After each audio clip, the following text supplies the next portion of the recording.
I reconnected with my former foster son after 8 years, but what I discovered about his death changed everything.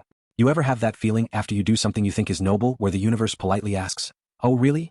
Say more about that," and then slaps you with consequences? That was me. I was the guy in his 30s who woke up one day with more money than sense and a very loud savior complex. I volunteered, I donated, I once donated 50 turkeys to a shelter that had no freezers. The director looked at me like I'd given them the Ark of the Covenant wrapped in aluminum foil. I needed something to fix. I needed a problem I could solve with a check and a casserole. So I became a foster parent. Not because I'm saintly, mostly because it felt like a clean narrative. Rich guy rescues kid grows up, world becomes a better place. Enter Eli. He was 5 when he arrived. Big brown eyes, quiet, the kind of kid who asks one question and expects it to be answered like a court clerk. His file said he'd been through 3 homes already. 3. At 5. A dossier of tiny heartbreaks. The caseworker said, "He's been a handful." I knelt down and asked if he liked Legos. He nodded and that was that. He moved in as if he'd always lived there. We made rules. Saturday pancakes. Bedtime trivia. Weird fact Wednesday, where he taught me that octopuses have 3 hearts and I taught him that waffles accept syrup like a life philosophy. He told his teacher I was a professional waffle chef and part-time superhero. I cried in the car for 5 minutes and told myself I was only crying because the syrup was beautiful. It's important to say foster parenting is not a montage. It's a series of small, jagged compromises. At 12, the system decided Eli should return to his mother. She'd supposedly gotten clean. The paperwork gleamed with the kind of bureaucracy that thinks a checkbox equals rehabilitation. Eli hugged me tight the day he left. "You can call me anytime," I told him. "I know," he said. And then the universe taught me a lesson about anytime. He didn't call. His mother blocked my number. The caseworker smiled the system's smile and moved on. I walked away because my heart, ego, whatever, didn't want to sign up to love someone only to be ripped out of their life again. I quit fostering and buried the superhero cape in the coat closet labeled regret. 8 years passed. I married, divorced, bought useless art, and learned that money buys you trips and not meaning. Then one morning my inbox pinged, and the sender was a name that felt like a ghost with good posture. Eli. Subject, hey. He wanted a copy of his birth certificate to get a driver's license. That was it. Practical. Plain. And it blew me open in a way I didn't expect. I replied instantly. We exchanged emails like 2 people testing the water before a long swim. Careful, slow, the kind of conversation that says so much by barely saying anything at all. He told me he was in college. He was studying psychology. He joked, in that quiet way he always had, that maybe he'd figure out why I did what I did. Then he dropped the line that made my stomach fold up like cheap paper. He'd been diagnosed with a benign brain tumor. Benign, he said, like it was a mild architectural curiosity. He joked, maybe it's a second brain trying to invent a better me. He was still Eli, funny, brave in a small domestic way. We exchanged messages for a few weeks and then, silence. No replies. I told myself finals, life, the little excuses adults used to live with distance. Then I accidentally went on his Instagram.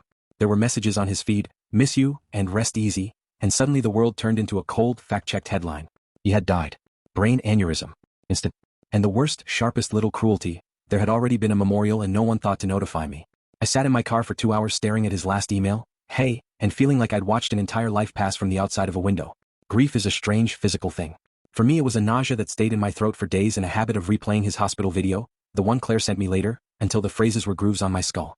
Claire sent a letter. She'd been his girlfriend and friend. She'd held his hand and found the email he'd written to me after he'd checked in about the birth certificate.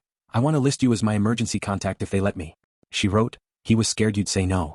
The letter arrived with a flash drive and inside were raw chunks of Eli, hospital gown, steady smile, that same dry humor. He talked to the camera like he was writing an instruction manual in case the world forgot him. "If you're watching this, old man, it means my tumor was more stubborn than my hairline," he said, and I cried like the ocean had been replaced by a public school sprinkler system. He said he'd wanted more than a birth certificate. He'd wanted connection. He said he'd wanted to know if he was not just a file number or a form. He said, "If I don't make it, don't feel guilty. You were the best part of my childhood." He joked about waffles and blamed me for his cholesterol. The video ended with a small, quiet instruction that would have sounded like melodrama if it were any less specific. "If something happens to me, tell him to check the basement." I watched that line over and over like it was a map with the X glowing faintly. Check the basement. That sounded like something from a mystery novel, not from a dying kid's last recorded joke. A visit to his mother's old house, the one he'd left when he came to me, revealed a sold sign and a wary new owner.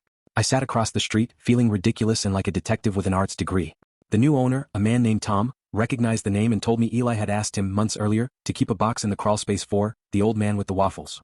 Tom took me down on his hands and knees and handed me a dusty cardboard box. Inside was a thick folder labeled Project Guardian. Legit all caps on a yellowed tab. I felt the hair on my arms do that small, embarrassing stand-up thing. There were test results, consent forms, doctor signatures. The same neurologist's name repeated until it felt like a brand logo rather than a person. These weren't evaluations of a single tumor. They were clinical, systematic, and involved half a dozen kids who'd passed through the county's foster system.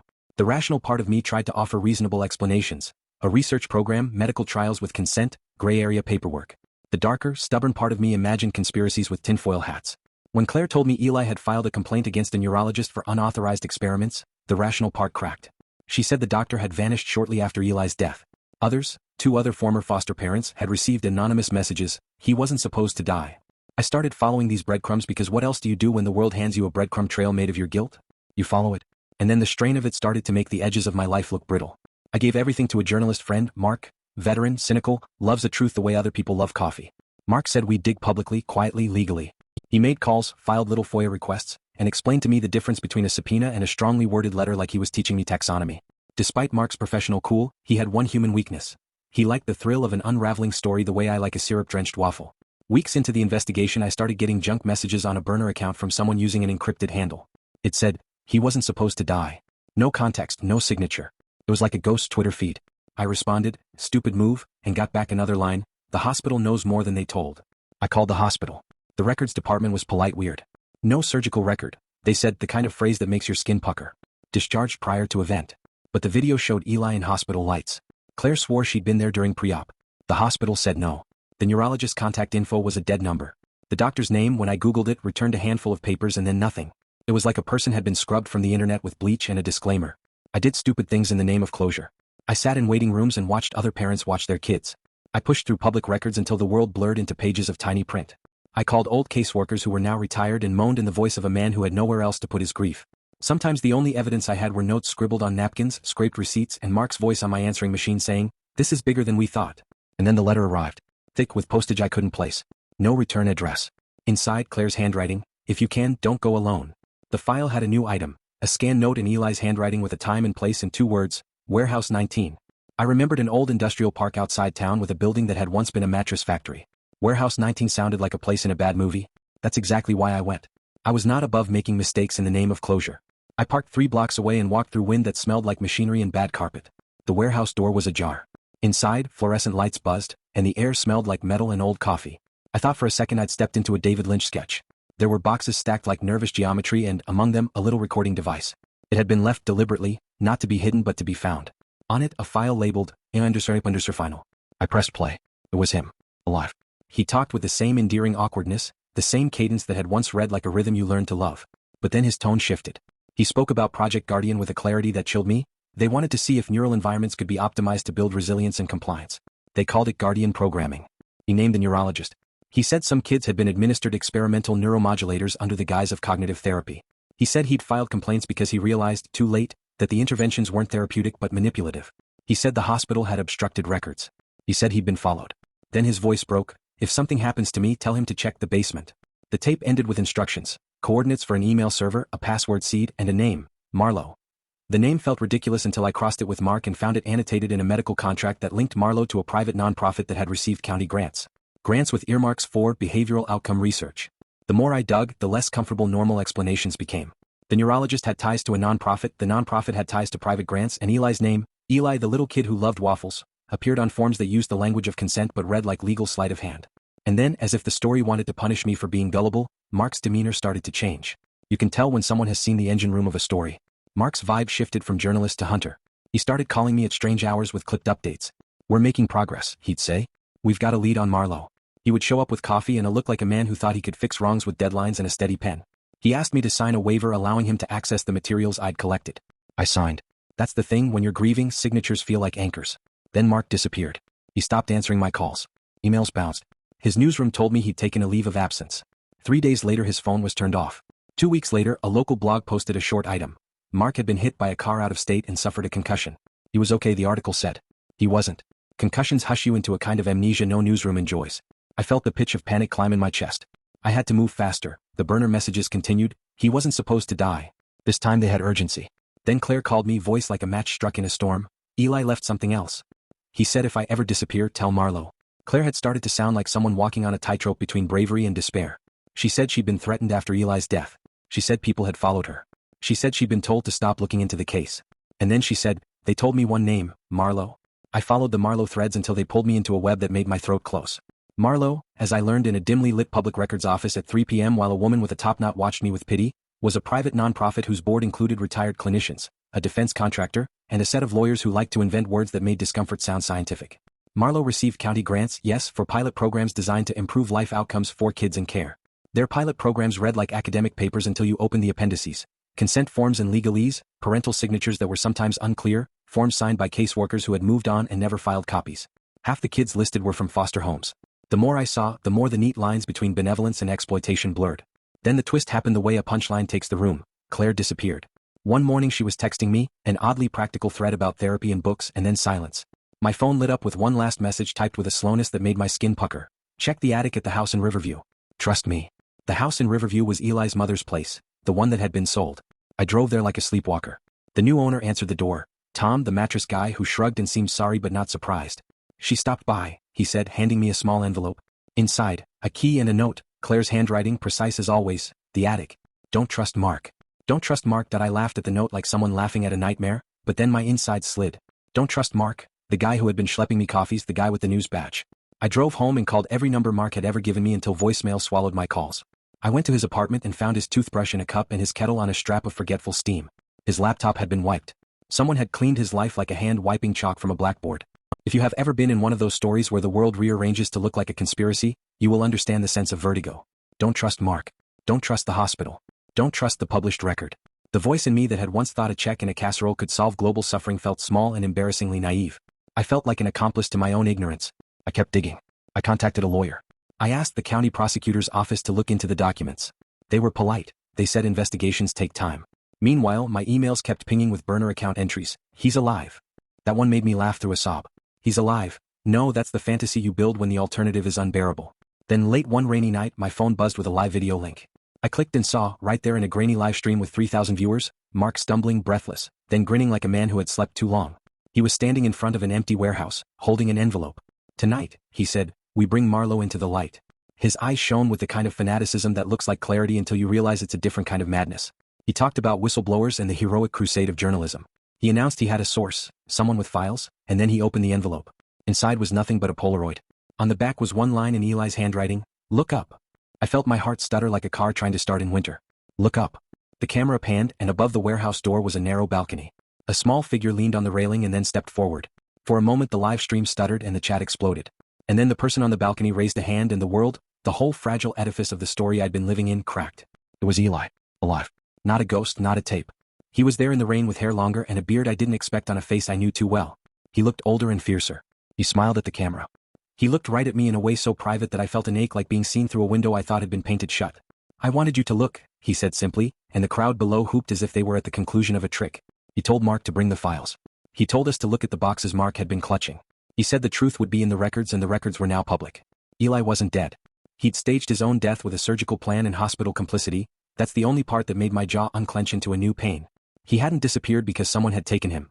He'd disappeared because he'd arranged to be absent long enough to let people act. He'd faked a death to flush out people who would panic, to reveal the deficiencies in documentation by creating a test of who'd care enough to demand answers. That was daring and reckless and, God help me, genius. The live stream blew up. Eli walked the crowd through Project Guardian's files. Contracts, consent forms, email chains that tracked donations against research outcomes, and a list of kids who'd been enrolled in experimental protocols. There was the neurologist's name, Marlowe's chief scientific officer, and a video clip of him quietly instructing staff to prioritize compliance metrics. The files showed payments and promises and the soft, bureaucratic language that hides violence in plain sight. But then the final twist, because of course there's another final twist, hit like a sledge. Eli pulled out a sealed envelope and handed it to a camera person. Inside was a list of signatures, not just caseworkers, not just parents, but a string of donor and guardian names who'd authorized participation at various points. My own signature was there. My handwriting looked like mine and not like a forgery. I blinked until the edges blurred. I had signed documents, not intentionally, but through a stack of papers at a fundraiser where I'd offered to help and signed to accelerate approval, a bureaucratic double swipe that had allowed Marlowe to recruit kids under the guise of care improvement. For a horrifying second, I felt that old messiah itch transform into culpability. The man I'd wanted to be, the one who gave turkeys and paid for therapy, had also been the funder who greased a wheel without checking its teeth. Eli looked at me with sad, complicated triumph and said, "You wanted to help, but you paid for the gears." He didn't hurl blame like a judge. He said my name the way you read numbers off a list, factual, heavy. "We used the system," he said. "They used the money. You did what you could, which was also not enough." He stepped down into the crowd and walked toward me. The camera followed. He was with Claire by his side, alive and thorny and a little dangerous. He reached out and took my hand like a boy reaching for syrup and said, "We needed you to wake up." In that moment I realized the whole arc, the grief, the letters, the basement breadcrumb, had been a map Eli had drawn to force me to become what he needed, not a distant benefactor but an active witness. The deception of faking his death was a moral arm twist. He had used theater the way a surgeon uses a scalpel, to open a wound so people would see the infection inside. Mark's face on the live stream flamed from triumph to something like humiliation. He'd been the journalist and the star and the man who'd almost twisted the story into his own heroism. Now Eli looked him in the eye and asked simply, "Were you working for them too?" Mark's jaw clenched. He stammered, "I had sources." Eli shook his head. "So did they," he said. "And you took their warmth like it was oxygen. It's messy because it has no neat moral. I wanted to be a hero and I was partly a sponsor. Eli wanted to be found and he orchestrated a fake death so people would look. Claire wanted justice and danger and she found both. Mark wanted the story and he risked becoming part of the story in the way that reporters sometimes do when they fall in love with the hunt. The county prosecutor showed up 2 days later with subpoenas and a team that looked like it had read enough legal dramas to know how to hold a press conference. Marlowe's bank accounts were frozen. The neurologist was put on leave pending investigation. The hospital's records office had to answer why entries had been discharged prior to event. It was the kind of accountability that smelled faintly like victory and also like a mess that will take decades to clean. As for me, I stood in the rain under a makeshift tent and watched Eli address a crowd that had come to watch a spectacle and found a revolution instead. He didn't smile like someone who'd won. He smiled like someone who'd lit a match and expected the world to burn for a minute then clear. "We were not disposable," he told the microphones. "We were experiments in the language of improvement. Today we speak." His phone buzzed with texts from people who were suddenly remembering names they'd buried. The hotline Claire helped set up filled with calls. People started to reconnect. Some kids who'd been on the list began to be found and housed. The moral? If you asked me then, in that sticky tent with rain in my shoes, I'd have said the truth is a messy thing and sometimes you have to get burned to get warm. Eli had done a terrible, complicated thing. Faked his death to expose a system that had been quietly using children as prototypes. He'd tricked me into waking up. He'd also forced me to admit that my checkbook was not a conscience. I'd thought money equaled rescue. Eli showed me money could also grease the gears that hurt the very people you wanted to help. Today, Eli and Claire work with a nonprofit that actually litigates against Marlowe. Mark? He's writing a book with interviews and a foreword he didn't write himself. The narrative of a journalist who almost let a story eat him. I try to sleep at night and sometimes I still hear the sound of the hospital lights in Eli's old video. I still feel guilt, heavy as a brick in a pocket, but not the paralyzing kind. It's an active guilt now, a fuel to get involved in the right ways. If you ever decide you want to save the world, a word of advice from a man who once thought a check was a lifeboat. Rescue starts with humility. Read the paperwork. Watch the fingers signing the consent. If someone asks you to be a hero, ask them what kind of hero they want you to be: benefactor, witness, advocate. And above all, listen to the kids. They know the words the adults have forgotten. Eli saved me from my own apathy by forcing me to become a witness. He staged a death so thousands would look. He used theater and fury and a deep kind of courage to pull back a curtain. It was messy and it hurt and I'm still cleaning up the mess. But when he takes my hand in front of a camera and calls me out by my name, not in blame, not in triumph, but in recognition, I finally answer. I don't know if that redeems anything. Maybe it just makes me the kind of man who owes a kid pancakes and honest action instead of performative charity. Sometimes the people you think you save end up saving you, by making you responsible. And that is a debt I'm finally ready to pay.